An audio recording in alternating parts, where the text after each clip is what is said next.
네, 여러분 안녕하세요. 찝쌤입니다. 하나님께서 아브라함이 다른 마음을 품으니까 다시 아브라함에게 나타나셔서 그 언약을 재확인시켜 주십니다. 이스마엘이 아닌 사라를 통해 태어날 그 아들을 통해 하나님의 약속을 이루실 거라고.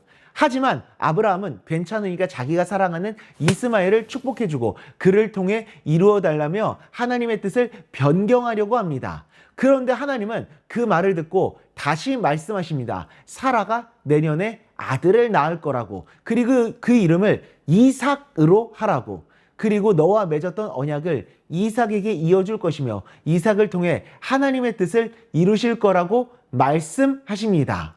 아브라함은 하나님께 고집을 부렸습니다. 하나님께서 원하셨던 뜻을 바꾸려고 했었죠. 하지만 중요한 것이 하나님께서 그 고집을 꺾지 않으셨습니다. 오히려 아브라함의 마음을 고치려고 하셨죠. 아브라함을 향한 뜻을 반드시 이루시겠다는 하나님의 의지가 아브라함의 고집보다 더 강했었던 겁니다. 하나님은 이처럼 우리를 향한 하나님의 계획을 반드시 이루고자 하시는 강한 의지를 가지고 계십니다. 우리의 고집과 생각이 아무리 강하고 우리가 딴 길로 가려고 한다고 하더라도 하나님이 그것을 막으시고 어떻게든 나를 향한 계획을 이루려 하실 겁니다. 나를 사랑하셔서 나를 위해서 만들어 놓으신 그 계획을 반드시 이루고자 하시는 열심, 그것을 바로 하나님의 열심, 하나님의 열정이라고 합니다. 내가 아무것도 아닌 것 같아서 내 미래가 굉장히 불안하고 내 인생에 대한 걱정이 이만저만이 아닌 것 같다고 하더라도 괜찮습니다. 왜? 하나님께서 내 인생을 향한 분명한 계획을 가지고 계시며 그 계획을 반드시 이루고자 하시는 강한 의지와 열정과 열심을 갖고 계시니까요.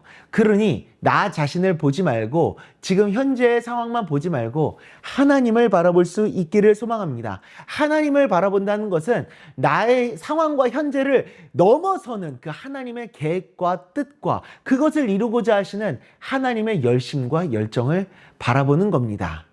우리는 그 하나님을 믿음으로 바라보며 하나님의 뜻을 따라 오늘도 하루하루 하나님과 동행하며 나아가야 합니다. 그때 우리들은 나를 향한 그 열심과 열정대로 하나님의 뜻을 이루어가는 그 하나님의 은혜를 경험하게 될 것입니다.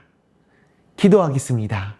하나님 아버지, 하나님께서는 우리를 향한 그 하나님의 계획을 반드시 이루고자 하시는 그 강한 의지와 열심과 열정을 가지고 계시다는 사실을 오늘 우리가 나누었습니다. 주님, 간절히 바라옵고 소망하오니 나의 삶을 그리고 우리 모두의 삶을 그 계획과 뜻대로 이루어 오셔서 우리들의 그 삶 속에서 아버지 하나님의 그 놀라우신 은혜를, 나를 향한 그 계획을 이루어 가시는 그 은혜를 누리고 경험할 수 있도록 주님 은혜 내려 주시옵소서. 그렇게 일하시고 인도하실 주님을 기대하오며 예수님의 이름으로 기도드리옵나이다.